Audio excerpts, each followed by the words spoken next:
merci pour cette introduction. Merci beaucoup à tous pour votre présence et bien sûr à Pierre de m'avoir invité. Donc, pour mettre un petit peu le contexte, donc effectivement, psychédélique, ce n'est pas mon expertise à la base, puisque je m'intéresse plus à la plasticité cérébrale, c'est-à-dire à la manière dont le cerveau apprend tout au long de la vie. Mais la question m'a intéressée, donc je l'ai un petit peu creusée. Et avec cette idée de comprendre quel était le parallèle à faire entre expérience mystique et expérience sous-psychédélique, et qu'est-ce qui se passait à l'intérieur du cerveau finalement dans ces deux types d'expériences. Et mon point de départ dans cette recherche a été cette expérience qui a été faite en 1962 à l'université de Boston, à la faculté de théologie plus précisément. Et donc le vendredi saint de cette année-là, ils ont invité des étudiants croyants à venir prier à la chapelle et à essayer d'entrer en communication avec Dieu pendant les prières. Et donc ils ont divisé les étudiants en deux groupes. La moitié avait reçu un placebo et l'autre moitié avait reçu une substance psychédélique, qui est la psilocybine. Et donc l'idée, c'était un petit peu qu'ensuite ils puissent rapporter leur expérience et voir si le psychédélique en question allait améliorer la communication, donc l'expérience mystique par la suite. Alors, en effet, ça a pas mal fonctionné, c'est-à-dire finalement, ce n'est pas vraiment une expérience qui était hyper bien contrôlée, qui n'a pas été reproduite, qui n'était pas sur un grand nombre de sujets. Néanmoins, ils ont pu montrer que les personnes croyantes sous psychédélique rapportaient une expérience mystique beaucoup plus riche et beaucoup plus importante, avec, vous savez, ce que ça représente, un sentiment d'unité, c'est-à-dire qu'on est moins conscient d'être séparé du monde, mais on a l'impression de faire partie de la nature et du monde, une transcendance du temps et de l'espace, avec une impression d'infini, que le temps n'a plus de limite, que l'espace n'a plus de limite non plus, avec un état d'esprit positif profond, donc un état de bien-être et un sentiment assez béat finalement. Et puis quelque chose d'un peu particulier qui est à la fois une impression de réalité objective, donc on a l'impression qu'on est dans le vrai et que ça y est, on a tout compris, et en même temps toute une série de paradoxes qui ne sont pas perçus comme tels. Donc ça veut dire qu'on peut en même temps avoir l'impression d'être présent et absent, d'avoir chaud et froid, d'être ici et ailleurs, tout cela sans que cela paraisse contradictoire dans l'esprit. Finalement, il s'agit d'une expérience éphémère, donc la personne sait que ça ne va pas durer, elle en a tout à fait conscience, donc elle peut la raconter, mais on remarque aussi qu'en général, c'est une expérience qui laisse une empreinte à long terme, c'est-à-dire que les gens ensuite se décrivent comme plus ouverts, plus sociables, plus gentils, donc mieux finalement, après avoir vécu cette expérience en particulier. Donc voilà, c'était en 1962, et moi la question que je me suis posée, c'est effectivement qu'on a une substance chimique dont la composition est bien connue, c'est la psilocybine, qui va agir sur une entité biologique, qui est le cerveau, dont l'anatomie est relativement bien connue aussi, et donc tout ça crée une expérience qui est un petit peu hors de la réalité, et donc c'est de comprendre est-ce que l'on peut expliquer cette expérience par ce que l'on connaît du cerveau et de la manière dont il fonctionne, sans qu'il y ait une présence surnaturelle ou qui est là en plus pour que l'on puisse vivre cette expérience. Alors pour savoir de quoi on parle, évidemment, il faut parler un petit peu du cerveau, donc juste pour contextualiser le cerveau pour les personnes qui ne seraient pas nécessairement familières avec la biologie du cerveau. Le cerveau il est contenu dans notre tête, donc il n'est pas très gros, il fait plus ou moins la taille de 2 points l'un contre l'autre pour 1,3 kg. Mais par contre, il est très riche en cellules, donc les cellules qui le composent, les neurones, on considère qu'il y en a 100 milliards à l'intérieur de ce petit volume, donc évidemment un grand nombre d'unités qui vont être connectées les unes aux autres de manière très dense. Donc on considère qu'un neurone va être connecté à 10 000 autres neurones, donc ça va nous donner 1 million de milliards de connexions, c'est-à-dire 1 million de milliards d'endroits où les neurones vont pouvoir se parler, discuter entre eux, transmettre de l'information, traiter cette information, et donc ça rend un réseau vraiment très très riche et capable de faire des choses absolument merveilleuses, on le sait.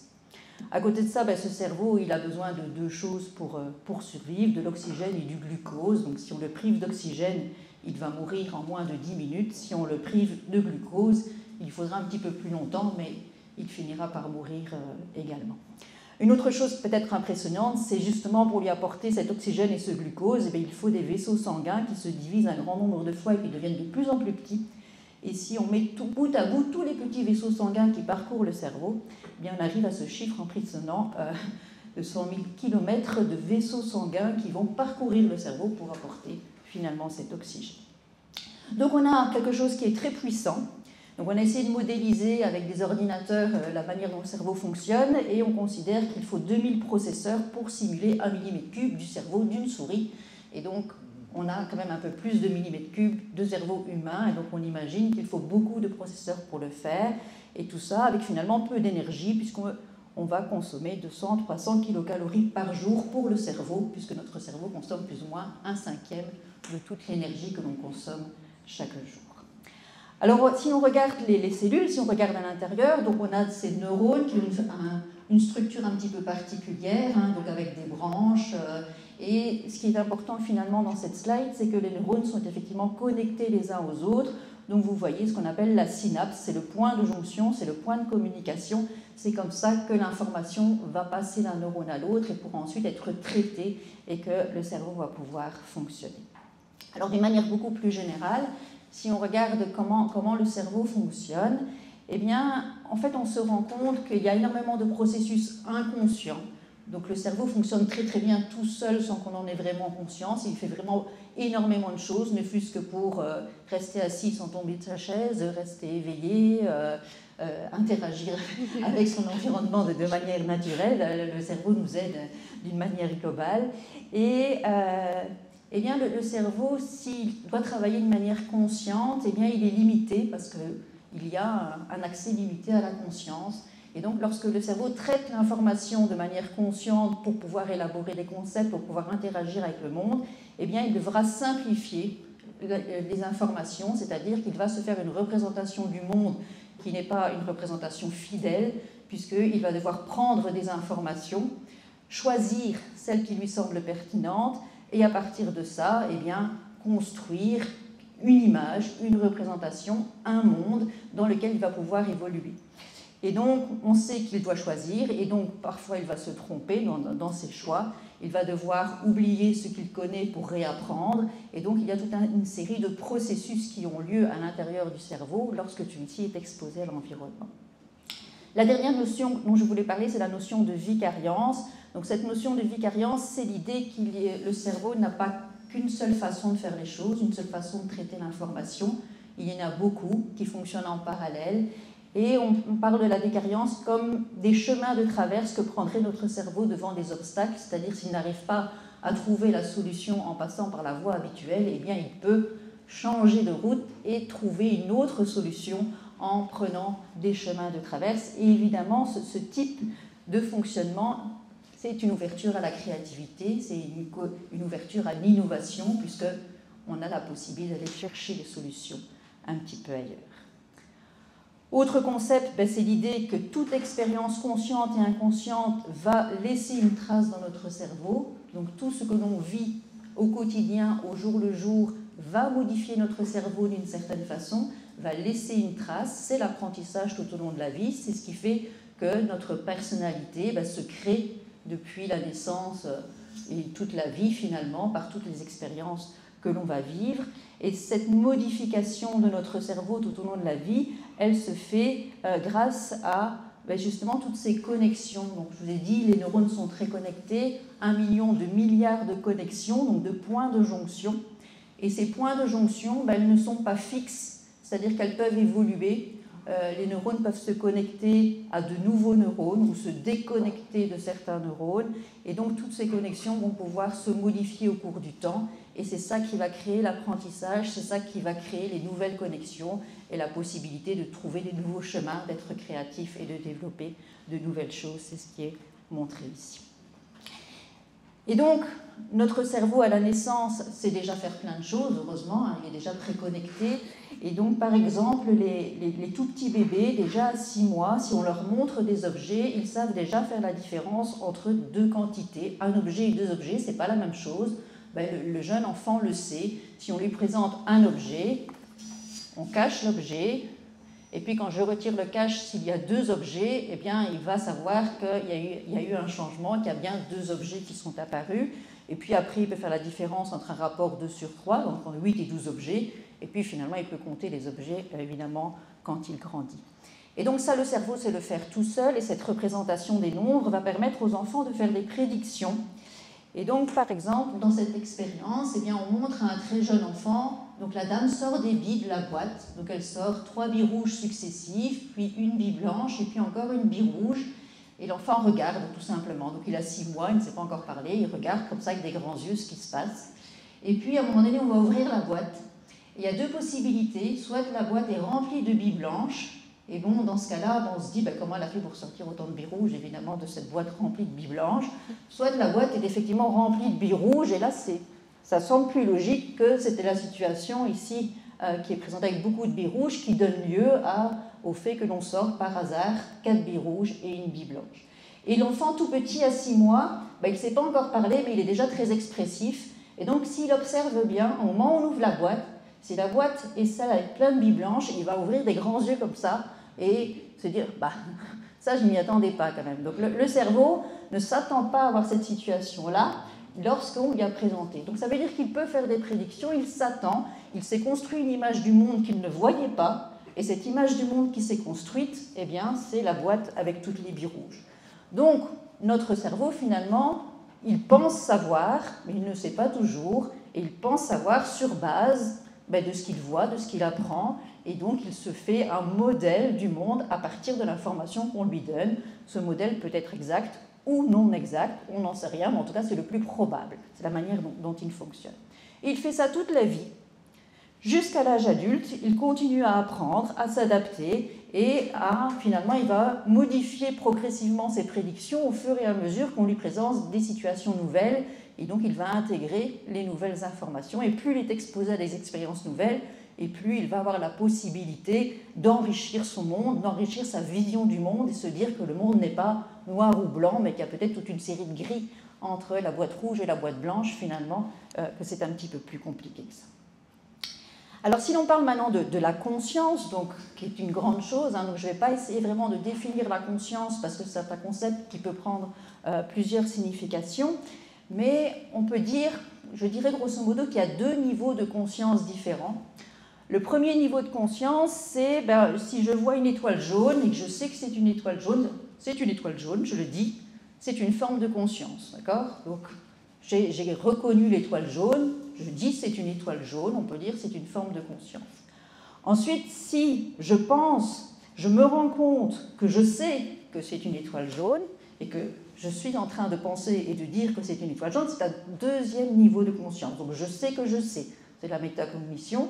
Donc le cerveau qui est ici à l'avant, le lobe frontal qui est particulièrement développé chez l'homme, c'est celui qui se rend compte de ce que le reste du cerveau est en train de faire, c'est-à-dire reconnaître l'étoile jaune en question. Dans le fonctionnement du cerveau, chaque fois qu'il y a une information sensorielle qui provient du monde extérieur, elle va transiter par le thalamus qui est en plein centre du cerveau, et le thalamus va agir un petit peu comme une porte d'entrée, il va laisser l'information sensorielle arriver au cerveau pour que celui-ci puisse la traiter, et puisse lui donner un sens, et puisse en prendre conscience, et puisse ensuite construire son image du monde. Et évidemment, le cerveau, en réponse à cela, va renvoyer vers le thalamus de l'information pour lui dire, eh bien, ce que tu vois là, l'information que tu m'envoies, ce n'est pas une vraie information, je ne veux plus la voir. Et donc il va y avoir un dialogue, une boucle entre les deux, qui fait que ce que l'on perçoit arrive vers le cortex traite l'information, considère que c'est important, que ce n'est pas important, que ça rentre bien dans son image du monde, et renvoie vers le thalamus cette information pour la trier, pour faire en sorte en quelque sorte, d'avoir plus facile et de traiter l'information plus rapidement. Alors entre les deux, entre le cortex et le thalamus, on a cette zone ici qui est en plus foncée, qu'on appelle le système limbique. Le système limbique, c'est le système qui va gérer les émotions, c'est le système qui va gérer la mémoire, c'est le système qui va gérer les récompenses, c'est le système qui va donner du plaisir, c'est-à-dire tout ce dont on a expliqué juste avant, le désir, l'apprentissage, le plaisir, c'est le système limbique qui s'en occupe, il est là au cœur du cerveau et il est juste entre le thalamus qui reçoit l'information et le cortex qui gère l'information. Donc ça veut dire que lorsque vous êtes exposé à la réalité, à l'ensemble des sensations, ça arrive vers le thalamus, ensuite ça va dialoguer avec le système limbique qui va juger s'il a déjà vu, donc il va le comparer à la mémoire, il va aller vers le système émotionnel pour savoir si cette information sensorielle génère une émotion, et puis le cortex finalement va traiter cette information de manière consciente et va l'intégrer dans son image du monde. Et donc j'ai pris ici un extrait d'une revue philosophique qui dit « Pour interagir avec le monde, les êtres vivants, mobiles, disposent d'un système qui leur permet de simuler les actions et les contraintes de l'environnement où ils se meuvent. C'est évidemment le système nerveux. Ce système atteint chez les animaux dits supérieurs et chez l'homme un degré de complexité considérable et permet à l'homme des simulations virtuelles ou imaginaires, simulations qu'il faut d'ailleurs comprendre dans les deux sens du terme, celui de la production d'un modèle qui reproduit une partie d'une entité originale, mais aussi, puisqu'une telle reproduction n'est que partielle, possibilité de tricherie, de feinte, visant à simuler certains traits d'une entité pour en usurper les propriétés. Ça veut dire quoi? Ça veut dire qu'on ne sait pas tout voir, on ne sait pas percevoir l'entièreté de la réalité, il y a beaucoup trop d'informations dans le monde que pour en être conscient. Et donc, au fur et à mesure de l'apprentissage, le cerveau va se créer une image du monde qui est suffisamment plausible, suffisamment crédible, qui va donner des résultats reproductibles lorsqu'il va interagir avec ce monde. Et c'est cette image du monde qu'il va utiliser par la suite pour interagir et pour faire que ses actions correspondent bien, évidemment, à ce qu'il vit tous les jours. Alors, pour illustrer cette idée que ce que l'on perçoit, c'est-à-dire l'image que l'on a en tête, ne correspond pas nécessairement à ce que l'on voit, on a tout le monde des illusions visuelles qui est là pour l'illustrer. Donc, des illusions visuelles, c'est ce type d'image où finalement on a du mal à savoir si les lignes sont parallèles ou si elles sont complètement de guingois. Et donc, on doit prendre sa latte pour mesurer à différents endroits et voir un petit peu quelle est la réalité de l'image que l'on nous présente et quelle est finalement la perception que l'on en a. C'est la même chose avec ce type d'image où finalement, si on pose la question est-ce qu'on a affaire à une lune jaune ou à une lune bleue, finalement, eh bien la réponse que les gens vont donner va dépendre de l'environnement, c'est-à-dire que alors que c'est la même image finalement qui est incrustée dans les deux, lorsque cette image est mise sur fond bleu, on a l'impression que la lune était jaune et qu'elle était recouverte de bleu, et lorsqu'elle est mise sur fond jaune, que la lune était bleue et qu'elle était recouverte de jaune. Donc on n'a pas traité l'information pour ce qu'elle est, on a traité l'information pour ce que l'on pense qu'elle est en fonction de ce qu'on a comme info, c'est-à-dire le fond de nous. La même chose ici. Donc si l'on regarde cette image, bien cette image, si je vous demande si elle contient des rectangles ou des ronds,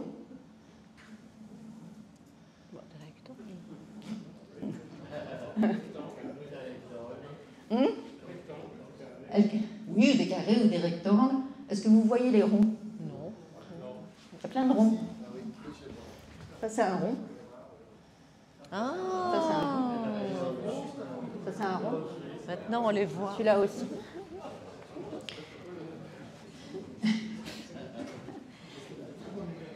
Donc cette image est remplie de formes différentes. Alors pourquoi on ne voit pas les ronds? C'est parce que automatiquement le cerveau transforme cette image qui est à plat en 2D en une image tridimensionnelle. Et si c'est une image tridimensionnelle, alors il n'y a pas de rond, c'est des rectangles en effet ou des carrés. Si on la met à plat, alors les ronds apparaissent et donc il suffit de changer sa perception, de changer l'idée que l'on a de l'image pour que la réalité que l'on perçoit soit différente et que l'on traite l'information différemment. Un autre exemple, donc je vais vous demander de regarder cette image et simplement vous allez devoir essayer de voir qu'est-ce qui change dans cette image finalement? Qu'est-ce qui se passe dans cette image? Donc c'est une vidéo en réalité. Et donc il faut essayer de savoir ce qui se passe. Qu'est-ce qui se passe là?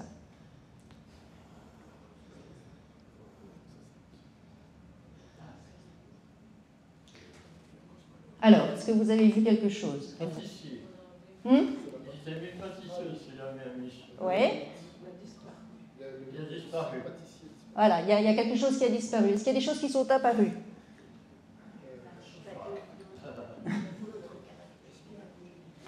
Donc si je reviens, donc vous êtes sur cette image-ci, hein, qui est la fin du film finalement. Si je reviens au début, elle était comme ça. Alors donc la porte était brune. Là, il y avait une façade avec des vitres assez modernes. Si maintenant je vais à la fin de la vidéo, la porte est verte, la façade a complètement été rénovée. C'est devenu un hôtel. D'accord? Ça c'est zoomé. Ça c'est le début de l'image. Et ça c'est la fin. C'est la fin du film.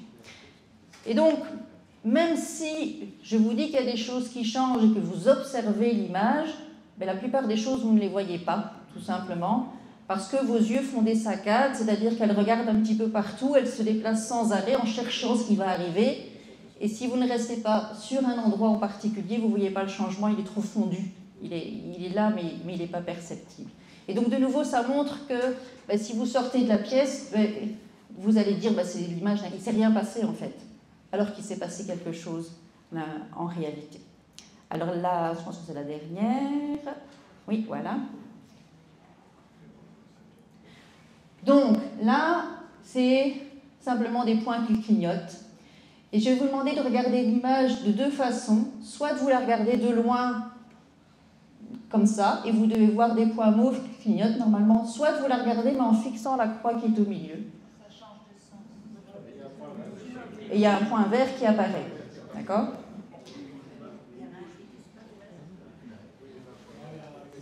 D'accord? Donc si je vais là, hop, je vais revenir en arrière.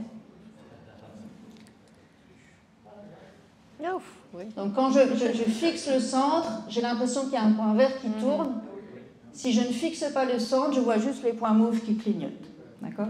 Donc là, il y a deux illusions qui sont simultanées. La première chose, c'est que parce que ça clignote, on a l'impression que ça tourne, alors que ça ne tourne pas, évidemment. Et quand on fixe, on a l'impression qu'il y a une couleur qui apparaît. Donc c'est la manière dont notre cerveau traite l'information permanente. Et donc ça simplement, c'est une façon de travailler notre cerveau. C'est rien de bien particulier, mais ça montre à nouveau que notre perception, la perception de la réalité que l'on a, dépend des circonstances, dépend de notre vécu, dépend de la manière dont notre cerveau fonctionne. Et donc, on ne peut pas dire qu'on détient la vérité absolue, qu'on détient la clé de la réalité du monde, que potentiellement, on peut nous cacher beaucoup de choses, on peut nous faire croire beaucoup de choses aussi, puisqu'on peut manipuler en quelque sorte notre cerveau. Et donc, à partir de ça, j'en arrive évidemment à nos fameux psychédéliques, qui sont les rois pour changer notre perception. Et donc là, on a les champignons à psilocybine, qui sont les champignons magiques que l'on connaît depuis des milliers d'années, en fait, puisque c'est des champignons qui ont été utilisés par énormément de cultures différentes pour leurs propriétés, justement, de modification de la perception, et donc un petit peu de cet état mystique que j'ai décrit au début, qui est une déconnexion des réalités. Et donc, il en faut très peu, il faut 1 à 2 grammes de ces champignons pour entrer dans un état comme ça, un petit peu hallucinant. Et donc, ça a été beaucoup utilisé. Alors, si on regarde la chimie qui est derrière, les psychédéliques classiques, il y a effectivement la psilocybine qui est là, qui est une indoléamine. Et puis, on a la mescaline, qui est plutôt extrait du cactus. Et puis, on a les ergolines semi-synthétiques, qui est une photographe, comme le LSD, qui est aussi le psychédélique le plus connu, le LSD. Le LSD, c'est d'ailleurs le premier à avoir été utilisé commercialement, je vais dire, même si ce n'était pas vraiment vendu sur les marchés. Néanmoins, le LSD, il a été découvert dans une firme pharmaceutique, la firme Sandoz, qui travaillait sur l'ergot de seigle, donc sur un parasite du seigle, un champignon parasite, et il essayait d'extraire les alcaloïdes pour trouver essentiellement des agents qui agissaient sur la pression sanguine. Et il y en a eu 1, 2, 3, 4, 5, et le LSD, c'est le 25e alcaloïde qui a été isolé de l'ergot de seigle à cette époque-là, et ses effets sur la pression sanguine n'étaient absolument pas terribles, et donc il a failli être mis à la poubelle et qu'on ne l'utilise plus jamais. Mais en travaillant dessus, le chimiste Hofmann, à un moment donné, a fait une forme cristalline particulière, et pendant la production de cette forme, il s'est mis à avoir des hallucinations, et il s'est mis à être dans un état un petit peu curieux, avec des images kaléidoscopiques, et donc là, il a commencé à se poser des questions. Dans le même temps, lorsqu'il testait la molécule chez les animaux avaient quand même un comportement un peu bizarre également, et donc ils ont commencé à creuser un petit peu. Il a alors fait des auto-expériences, c'était en 1943, donc il a ingéré sa propre substance pour voir ce que ça faisait, et il a découvert donc les effets psychédéliques du LSD, et à l'époque, ça a été un petit peu utilisé en psychiatrie, c'est-à-dire que le laboratoire était en collaboration avec des hôpitaux psychiatriques et des médecins psychiatres qui testaient les effets de cette molécule chez des patients qu'on ne pouvait pas traiter par d'autres molécules pour voir si ça pouvait les aider à avoir des effets. Donc ça, c'est le LSD, et la représentation, c'est des petits timbres sur lesquels la substance était simplement adhérée pour pouvoir ensuite être commercialisée et envoyée par la poste aux différents usagers. Donc là, on est dans les années 50. L'autre molécule, donc la psilocybine, elle va aussi être pas mal utilisée et redécouverte à ce moment-là. Donc je vous ai dit, la psilocybine, c'est très très ancien, puisque c'est des champignons magiques, et donc ça a été beaucoup utilisé. Et finalement, ça a été redécouvert également dans les années 50 par une psychiatre de nouveau qui a été au Mexique et qui a découvert finalement l'utilisation ancestrale de ce champignon par les peuples ici au Mexique, qui faisaient évidemment un usage divinatoire grâce à ce champignon. Donc, Valentina Pavlova-Wasson, qui a vécu au début du XXe siècle, médecin pédiatre, a suggéré pour la première fois que ces champignons divinatoires mexicains pourraient être utilisés en psychothérapie. Et pareil, comme Hofmann précédemment, elle a fait des auto-expériences, c'est-à-dire qu'elle a ingéré elle-même le champignon pour voir ce que ça faisait comme effet sur le cerveau, et ensuite Roger Haynes a isolé la psilocybine à partir des champignons pour pouvoir l'utiliser et le tester. Donc ils ont isolé la substance et ils ont pu montrer qu'il y avait des effets effectivement prometteurs en psychiatrie, dans certaines formes de dépression notamment, où il y avait un effet positif qui a été montré. Mais évidemment, ça a fait beaucoup de publicité, donc surtout aux États-Unis, la presse s'est emparée du sujet, les champignons hallucinogènes positifs pour la psychiatrie, traitements thérapeutiques éventuels, etc. Donc on en a beaucoup parlé. Et les universitaires à l'époque se sont dit « Ah ben oui, c'est une molécule extraordinaire, on va la tester également ». Elle a commencé à être de plus en plus utilisée hors du contexte de la médecine. Toute la mouvance des opposants à la guerre en Vietnam et du mouvement hippie, finalement, a commencé à utiliser cette substance pour ses effets simplement psychédéliques, sans réellement avoir d'usage médical, ce qui a fait que le marché a été régulé, les substances ont été interdites, y compris pour la recherche, donc on a arrêté complètement toute recherche sur ces substances dans les années 60, et elles ne vont reprendre que dans les années 90, et maintenant on commence de nouveau à avoir des résultats de ces recherches. Les nouvelles études, qu'est-ce qu'elles montrent? Elles montrent que 25 mg de psilocybine ou 200 microgrammes de LSD, donc vraiment des doses finalement très très petites, vont générer les états dits mystiques ou les états altérés de conscience, avec une altération de la perception, une altération de l'humeur dans le sens positif, on se sent mieux, on est content, des capacités cognitives en général, toujours cette transcendance du temps et de l'espace, et une altération transitoire de la conscience de soi, avec un effondrement des frontières entre soi et le monde, cette impression d'unité, qu'on va pouvoir toucher l'horizon, que l'on n'en fait qu'un avec la nature et que finalement on n'est pas un individu. Et donc on définit tout cela comme une autodissolution agréable associée à de la béatitude, un sentiment d'unité et de perspicacité. Je vous ai dit, on a l'impression qu'on est dans le vrai et que cette fois-ci, ça y est, on détient la vérité.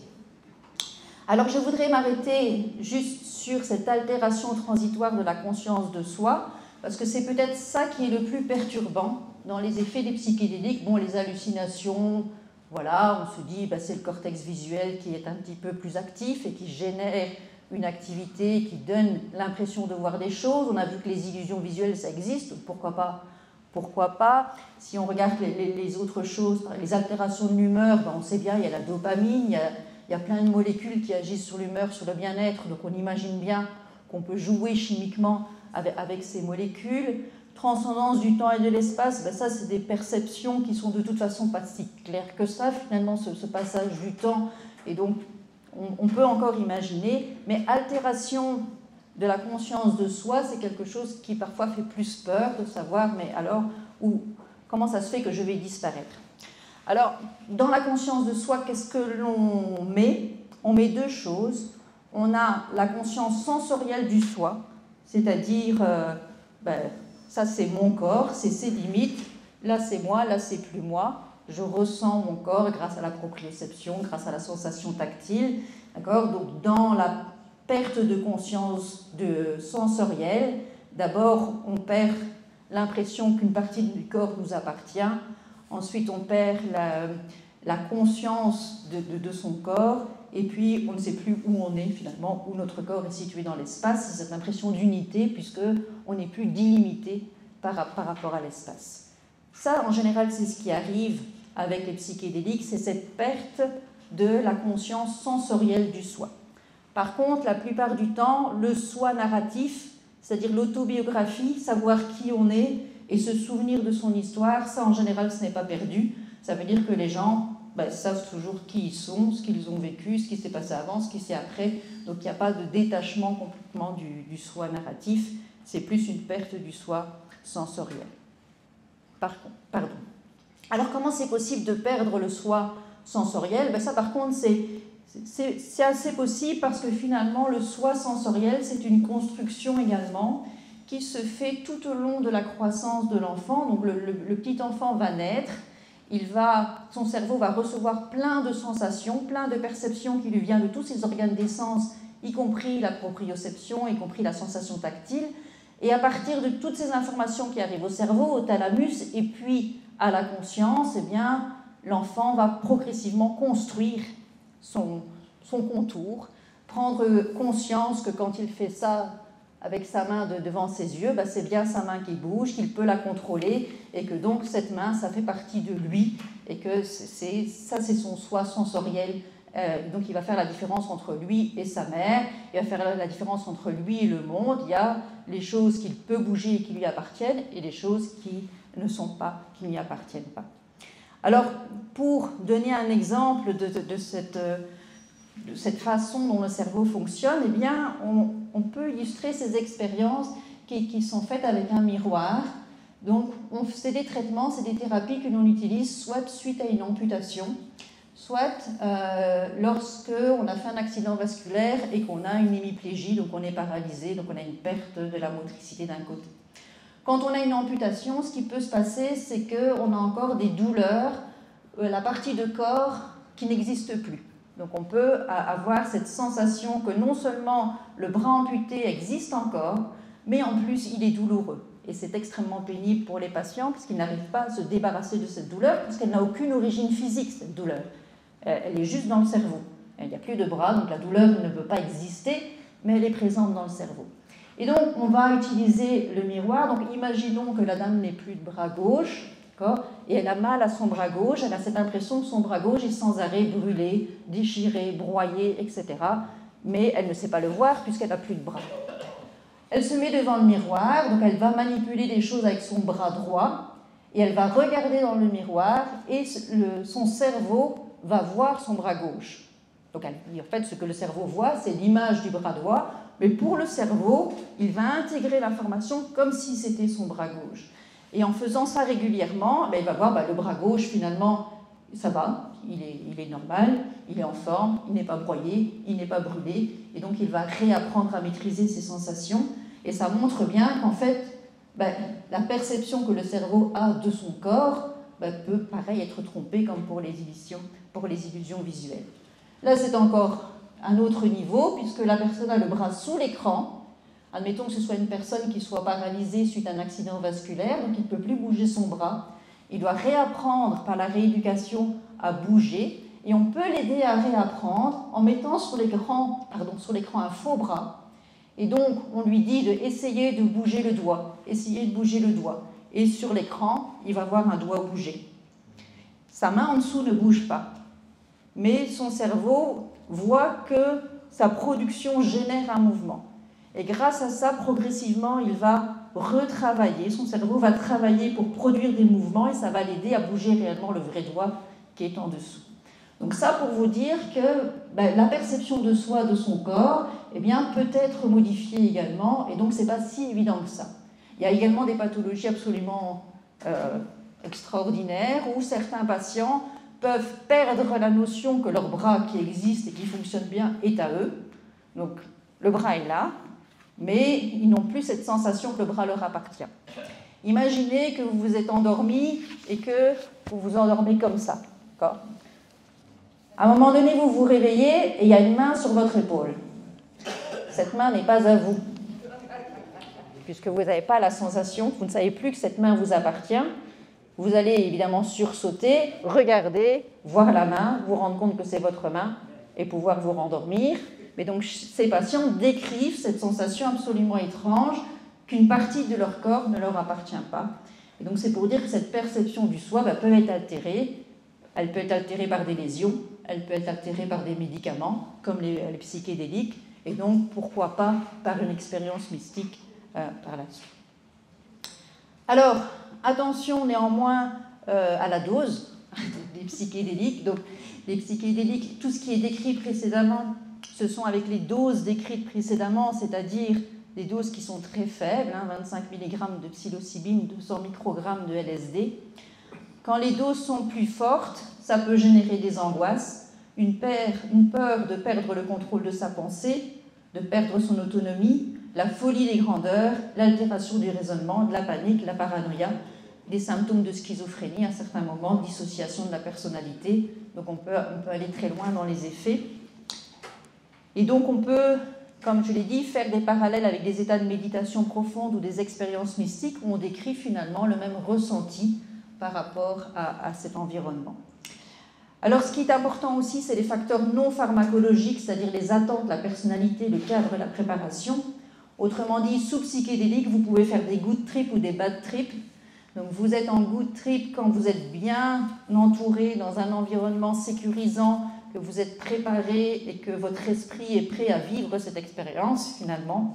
Et vous faites un bad trip si vous faites exactement la même expérience, mais dans la rue, sous un pont, avec un environnement très dangereux et absolument pas préparé, parce que votre cerveau qui va perdre la perception de la réalité ou qui va avoir une distorsion de la perception, s'il est dans un environnement sécurisant, ça va bien se passer. S'il est dans un environnement non sécurisant, il va évidemment s'affoler, s'angoisser et avoir peur de perdre le contrôle. Et donc c'est à ce moment-là que ça va mal se passer.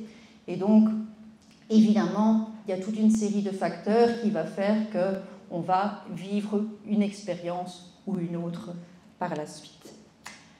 Alors, pour voir un petit peu maintenant ce qui se passe d'un point de vue des neurones dont j'ai parlé, donc, point de vue neurobiologique, la psilocybine, ou psilocine, ou LSD, toutes ces molécules sont chimiquement très proches d'un neuromédiateur endogène qui est la sérotonine. Un neuromédiateur, c'est quoi ? C'est les petites molécules qui sont entre les neurones et qui permettent aux neurones de communiquer l'un avec l'autre. Donc, c'est les molécules chimiques de transmission d'informations entre un neurone et un autre. Il y en a tout plein, il y a du glutamate, il y a du GABA, il y a de la dopamine, on en a parlé tantôt, et il y a la sérotonine.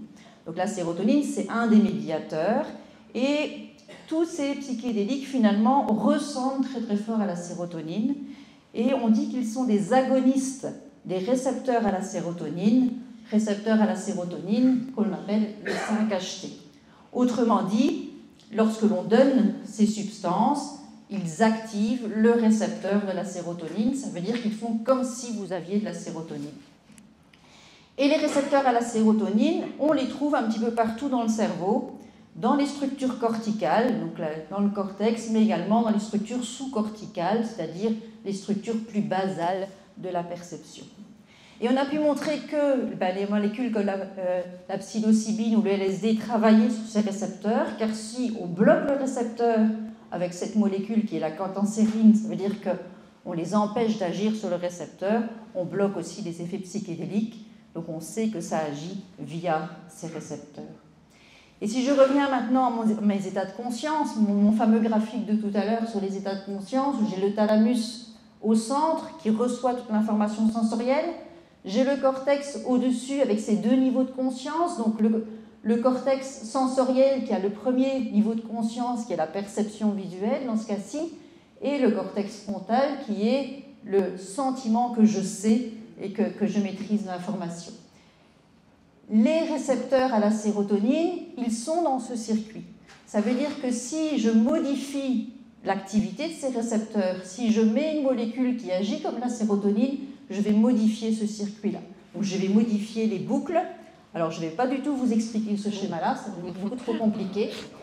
Mais ici, vous avez le thalamus, donc c'est la grosse boule du centre, d'accord ? Là, c'est le cortex sensoriel, qui était ici à l'arrière, et là, c'est le cortex frontal qui était ici à l'avant. Et vous voyez que tout ça boucle, tout ça tourne en rond. Et les points verts, carrés, les carrés verts, c'est les récepteurs à la sérotonine, et il y en a un petit peu partout. Autrement dit, quand on prend du LSD, on agit partout où il y a des carrés verts, ça veut dire qu'on modifie toutes ces connexions, et donc on modifie la boucle, et donc on fait en sorte que la communication entre le thalamus et le cortex est modifiée, est changée, et donc la manière dont le cortex va percevoir les sensations qui transitent par le thalamus, possiblement, sera également changée. Ça, c'est la thèse de l'enclenchement thalamique, ou du gating thalamique, donc la porte ouverte ou la porte fermée, qui dit que le thalamus joue un rôle crucial dans la transmission des informations externes et internes et dans la régulation du niveau de conscience, puisqu'il donne accès au cortex ou il ne donne pas accès au cortex. Il existe des boucles de rétroaction entre le cortex, le thalamus, et retour au cortex, puisque c'est une boucle qu'on va tourner en rond. Et ces boucles sont sous l'influence de la sérotonine, et donc si je prends un psychédélique, je vais jouer sur ces boucles, je vais les perturber. Donc les psychédéliques perturbent les boucles, ouvrent les portes, entraînent une surcharge d'informations, surtout au niveau préfrontal, et une perturbation de l'intégration, ce qui génère l'augmentation de la perception sensorielle, les perturbations cognitives et la dissolution de l'ego. Autrement dit, normalement, l'ensemble des sensations que vous recevez est géré par le cortex. Vous ne laissez pas tout entrer n'importe comment. Ça veut dire que les sensations sont filtrées en quelque sorte pour pouvoir être gérées, pour pouvoir être analysées, pour pouvoir arriver à la conscience et faire en sorte que ce monde soit stable et à peu près cohérent. Si on perd cette stabilisation, si on perd ce contrôle, toutes les informations qui viennent de l'extérieur vont arriver vers le cortex et vont submerger le cortex qui va générer les hallucinations visuelles ou les hallucinations auditives, tous ces sons qui d'habitude sont filtrés, qui vont quand même arriver, toutes ces images qui vont venir arriver et perturber le fonctionnement du cerveau. Alors, pour étayer cela, cette façon dont le cerveau va fonctionner, on a également les expériences d'imagerie. Donc, quand on regarde l'activité du cerveau par imagerie, on peut estimer le niveau de connectivité fonctionnelle, c'est-à-dire on peut estimer comment les différentes zones travaillent l'une avec l'autre. Autrement dit, si le cortex travaille avec le thalamus, si le thalamus travaille avec le système limbique, donc qui travaille avec qui et comment ces zones cérébrales sont connectées. D'accord ? Donc, lorsque l'on fait des techniques d'imagerie, on regarde quelles sont les zones qui sont actives au cours du temps, on fait des séries temporelles et on regarde si les séries temporelles sont synchronisées ou désynchronisées et la manière dont elles agissent entre les deux. Et on peut faire ça dans différents états de conscience. Donc ça, c'est des études qui sont surtout faites à Liège, dans le laboratoire de Steven Loreis.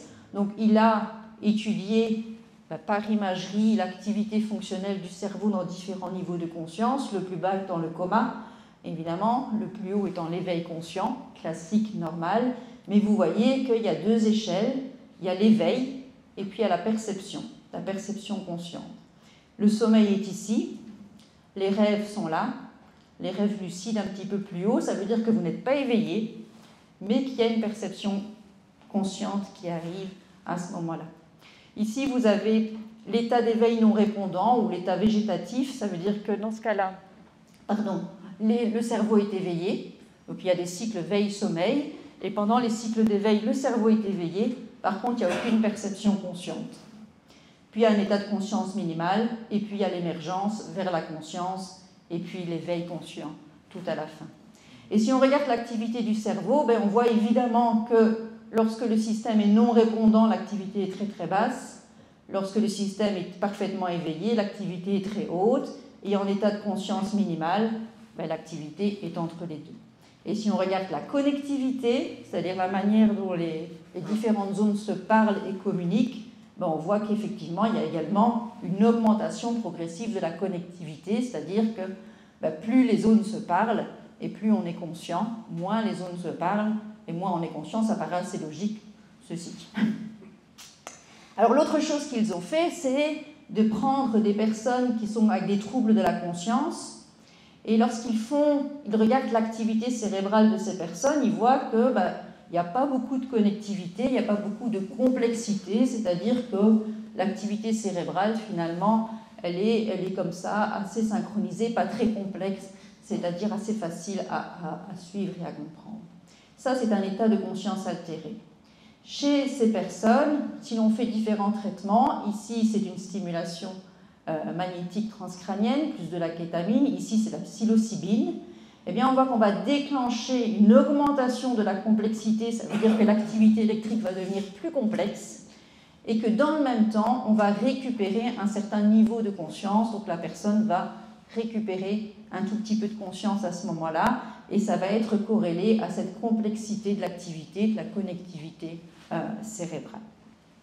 Donc ça, c'est des choses qui ont été observées. Donc plus on est inconscient, endormi, et moins les zones sont connectées entre elles, et plus le signal finalement est simple, et plus le signal devient complexe et avec une haute connectivité, et plus le niveau de conscience est haut.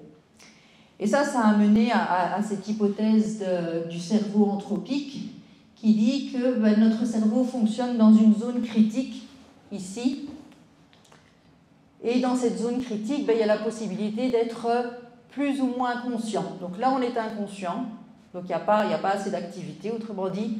Là en haut, on est inconscient aussi parce qu'il y a tellement trop d'activité qu'on est en crise d'épilepsie, et à ce moment-là, il n'y a plus de conscience possible non plus. Et puis, il y a toute cette zone-là qui est des deux côtés de la zone qu'on appelle normale, qui est la zone habituelle. Et lorsque l'on prend des sédatifs, on descend. Et lorsqu'on prend des psychédéliques, on monte.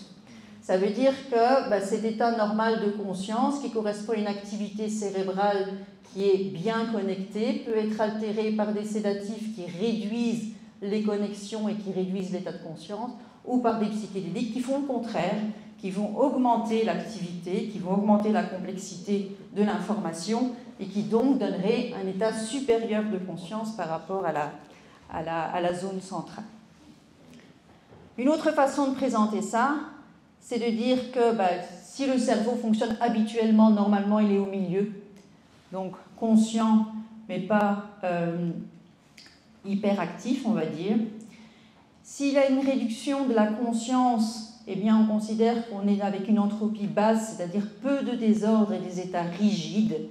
C'est le cas du coma, évidemment, à l'extrême, de l'anesthésie, de la sédation, du sommeil profond, de la dépression dans certains cas, de certaines formes d'addiction, mais également d'une pensée rigide et étroite qui fait que le cerveau fonctionne dans un certain mode et ne peut pas sortir de ce mode de fonctionnement, et donc a un système plus simple de fonctionnement, moins complexe, moins distribué.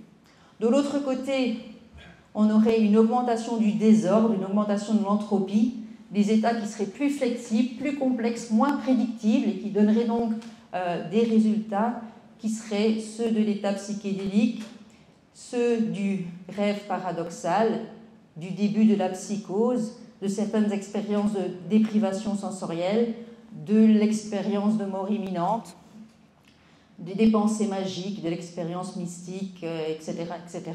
Donc tous ces états que l'on regrouperait ensemble, qui seraient en fait des états de conscience transformés, qui correspondraient à plus de connectivité liée à plus de désordre. Et ce qu'on appelle plus de désordre, ça veut dire que globalement l'activité cérébrale est moins prédictive. On ne sait pas trop ce qui va en sortir. Donc si on est à l'autre extrême, moins de désordre, ça veut dire que le cerveau fonctionne sur des rythmes très réguliers et qu'on sait parfaitement dans la minute qui va suivre où il va se trouver. En sommeil lent, on sait suivre l'activité du cerveau et celle-ci ne change pas beaucoup au cours du temps et donc je peux dire où il va être dans une minute, je peux dire comment il va réagir. En situation ici au milieu normal, là je suis éveillée, l'activité cérébrale est plus compliquée, elle est plus complexe, elle est plus variable, je sais moins prédire ce qui va se passer, mais néanmoins, si je répète une expérience une centaine de fois, je sais plus ou moins prédire comment le cerveau va réagir, comment il va traiter l'information. Quand je suis là, je suis dans un état d'hyperactivité qui est beaucoup plus compliqué à suivre et à comprendre, beaucoup moins prédictible. Ça veut dire que dans ce cas-là, si je stimule 100 fois le cerveau avec la même information, il va me donner 100 réponses différentes parce qu'il va partir dans tous les sens, il va traiter l'information de manière complètement aléatoire à ce moment-là, générant des idées, des pensées qui sont plus rationnelles finalement, qui ne correspondent plus au monde tel qu'on le connaît. Donc, c'est cette idée-là qui est représentée ici, qui dit que si vous n'êtes pas sous psychédélique, normalement, vous avez des expériences sensorielles qui arrivent dans votre cerveau et qui transitent par le thalamus et qui arrivent jusqu'à votre cortex. Dans l'autre sens, vous faites des prédictions, donc votre cortex a une image du monde, une représentation rationnelle du monde, et il contrôle les sensations, et donc il fait en sorte que toute l'information soit cohérente, soit logique, ait un sens, il analyse l'information, et il se crée une image du monde qui est cohérente et qui lui permet d'interagir avec le monde. C'est la conscience normale, on va dire, qui fait qu'on agit de manière qui semble logique et rationnelle par rapport au monde qui nous entoure, parce qu'on comprend le monde. Mais on comprend le monde, on a vu que la manière dont on comprend le monde dépend de notre expérience, dépend de la façon dont on se représente le monde, bien évidemment. Sous psychédélique, l'idée serait que ce contrôle serait modifié, les boucles seraient modifiées de telle façon à ce que l'entrée sensorielle serait beaucoup moins contrôlée, beaucoup moins inhibée, et donc apporterait beaucoup trop d'informations vers le cortex, et le cortex serait en quelque sorte submergé par cette information et donnerait finalement un résultat conscient un petit peu altéré. Et je termine là-dessus. Voilà. Et juste pour cette dia, donc l'idée c'est de dire qu'on exploite l'information selon nos croyances. C'est un filtre, c'est une lentille qui permet de réduire le chaos du monde et qui nous permet de gérer le monde en général. Et donc on sait par expérience que les murs sont solides et ne bougent pas, que le ciel est bleu, que le courant est liquide, que le temps et l'espace sont définis, on l'a appris. Le monde est sécurisant ou dangereux, mais on a une image du monde et on est entouré de personnes de confiance ou de traîtres, on a une bonne image du monde également. L'accroissement de l'entropie sous psychédélique réduirait le contrôle et la rigidité des pensées et donc nous donnerait l'opportunité de questionner nos croyances et donc de voir le monde différemment. Et donc, finalement, l'effet de ces psychédéliques nous permettrait de voir ce monde plus mobile, on va dire, à partir d'une image fixe. Voilà, je termine cette